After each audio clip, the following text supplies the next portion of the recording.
مولانا فضل الرحمان صاحب.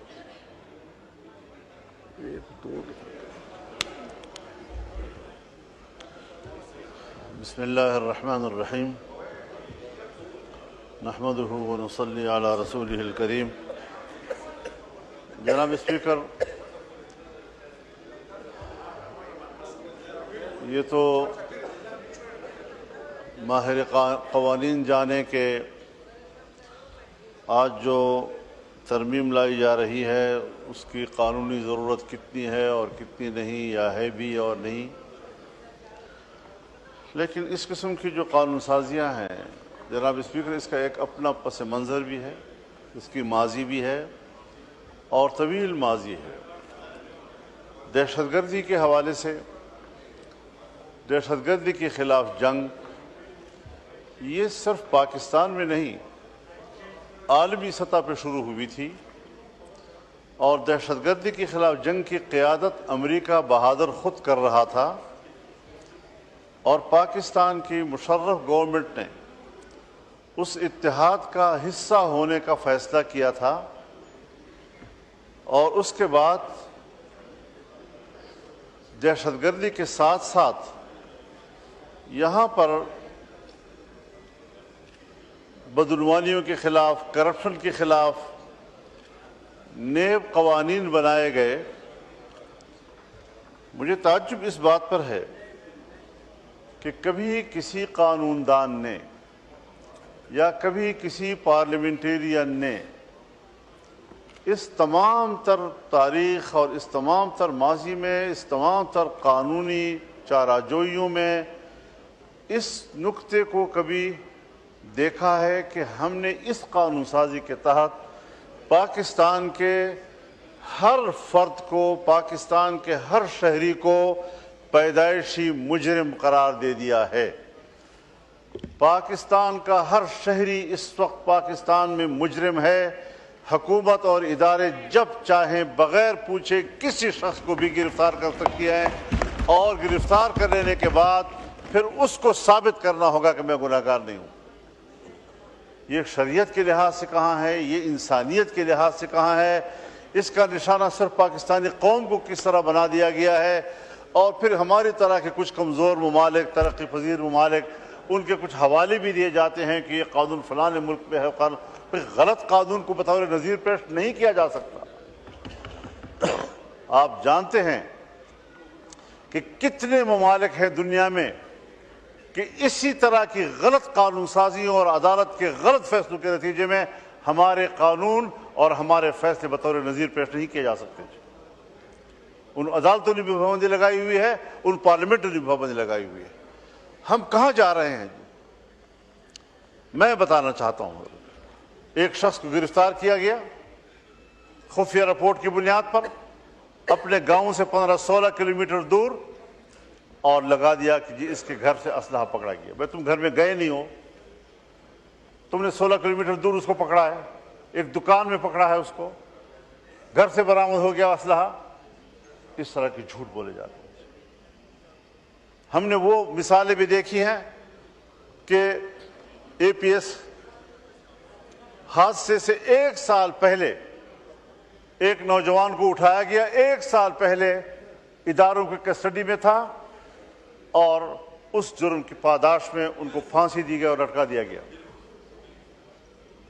کون سا انصاف ہے ہمارے اس ملک میں؟ کس انصاف کی آپ باتیں کر رہے ہیں؟ دہشت گردی کے خلاف جنگ کب سے شروع ہوئی، کب سے ہم سفر کر رہے ہیں، اور میرے خیال میں یہ گزشتہ 20-25 سالوں میں جو ہم نے دیکھا ہے، یہاں دہشت گردی ختم کب ہوئی ہے؟ کہ آپ کہتے ہیں کہ جی آج ایک نئی لہر آ گئی ہے. اس کے دہشت گردی ختم کب ہوئی ہے؟ اس کا سلسلہ کب ٹوٹا ہے؟ ہم اپنے گاؤں میں نہیں جا سکتے. میرے ملک کا ایک معزز شہری میرا مہمان تھا، میرے گھر سے نکلا، میرے گاؤں سے اسلام آباد کے لیے. گھر کے دروازے پر ان کو اطلاع دی گئی کہ روڈ جو ہے دہشت گردوں کے قبضے میں ہے، آپ نہیں جا سکتے. اور یہ 5 بجے کا ٹائم تھا، عصر کا. 2 دن کی بات ہے. کہاں ہے آپ کا ریٹ؟ کہاں ہے آپ کی حکومت؟ باجوڑ میں کیا صورتحال بنی ہوئی ہے؟ اور پھر ہم پبلک کو آگے کرتے ہیں، قبیلے کو کہتے ہیں آپ بات چیت کریں۔ بابا ان کے پاس اسلحہ ہے، میں غیر مسلح ہوں۔ تمام قبائل کو آپ نے غیر مسلح کر دیا ہے۔ ان کے پاس اپنے تحفظ کے لیے کوئی چیز نہیں ہے، اور آپ مسلح لوگوں کے ساتھ کہتے ہیں کہ آپ مذاکرات کریں۔ فوج کیوں مذاکرات نہیں کرے گی؟ لا انفورسمنٹ ادارے کیوں مذاکرات نہیں کرے گی؟ پھر عوام کو آپ ان کے مقابلے میں لے آتے ہیں، پھر عوام کی بات نہیں مانی۔ کہاں مانتے ہیں وہ؟ لہٰذا اسٹریٹجی بناؤ، کوئی سلیقے سے بناؤ، کوئی طریقے سے بناؤ، اور اس پر ایک باقاعدہ پارلیمانی کمیٹی کا اجلاس بلاؤ، مشورہ کرو کہ کیا صورتحال بن سکتی ہے۔ اس قانون سازی سے تو میں اللہ کے 99 ناموں کو گواہ بنا کر پیش کرتا ہوں کہ اس قانون سازی سے ایک ناخن برابر کوئی فائدہ نہیں۔ کرتے جاؤ قانون سازی، کرتے جاؤ قانون سازیاں، اور کرتے جاؤ قانون سازیاں۔ اس پارلیمنٹ کی بھی کوئی اہمیت نہیں ہے، اس کی قانون سازی کی بھی کوئی اہمیت نہیں ہے۔ ایک قانون بنتا ہے، دباؤ آتا ہے، آپ اس میں ترمیم کرتے ہیں۔ آپ نے نیب کی قانون میں ترمیم کی، اس کے بعد پتہ نہیں پھر کون کون سے راستوں سے آپ نئی قانون سازی کے تحت وہی کوئی چیزیں لاتے ہیں۔ خدا کے لیے اگر ہمارے اوپر آپ نے جبر مسلط کرنا ہے، اور آپ نے جبر کا نمائندہ بننا ہے، آپ نے جمہور کا نمائندہ نہیں بننا، تو پھر آپ ٹھیک ہے فیصلے صحیح کر رہے ہیں۔ ٹھیک کھولیں۔ قانون سازی یہ کہیں سے کرائی جا رہی ہے، کسی دباؤ کے تحت پارلیمنٹ چل رہا ہے۔ تو جناب اسپیکر، آپ کے ہوتے ہوئے پارلیمنٹ کو دباؤ میں نہیں ہونا چاہیے۔ پارلیمنٹ کو ثابت کرنا چاہیے کہ وہ سپریم ہے، اس کی سپرمیسی کو ہمیں ثابت کرنی پڑے گی، ورنہ یہ جو صورت اب کیا یہ پلان نیشنل ایکشن پلان کبھی کبھی یاد آ جاتا ہے۔ نیشنل ایکشن پلان، آپ اس کے متن کو پڑھیں۔ اوپن اجلاس میں شاید میں بات کروں تو اس کا کوئی زیادہ فائدہ نہیں ہوگا، نقصانات ہوں گے۔ جتنا امتیازی قانون وہ پلان کی صورت میں بنایا گیا ہے، وہ قانون بھی نہیں ہے، وہ ایک ایگریمنٹ ہے، آپس کی بات ہے۔ ہم نے سرکاری طور پر ایگزیکٹو کے طور پر اس کو اپروو کیا ہے۔ اس ایگزیکٹو آرڈر کے تحت تو میثاق جمہوریت بھی اپروو ہوا، اس پر عمل کیوں نہیں کیا جا رہا؟ نیشنل ایکشن پلان ایک امتیازی قانون ہے۔ میں نے اجلاس کے دوران اس وقت بھی جب یہ پاس کیا جا رہا تھا، اس لمحے بھی میں نے اس کو مسترد کیا تھا، میں آج بھی فلور آف دی ہاؤس پر اس کو مسترد کرتا ہوں۔ لائے ریاست جو طاقت لائے ہمارے خلاف، ہم اس کو بھگتنے کے لیے تیار ہیں، لیکن ناجائز قانون، امتیازی قانون کو تسلیم کرنے کے لیے ہم تیار نہیں ہیں۔ آج پھر آپ ہم پر ایک مارشل لا مسلط کر رہے ہیں، آپ پھر ایک بار ہم پر ایک جبر مسلط کر رہے ہیں۔ آپ کیا کر رہے ہیں؟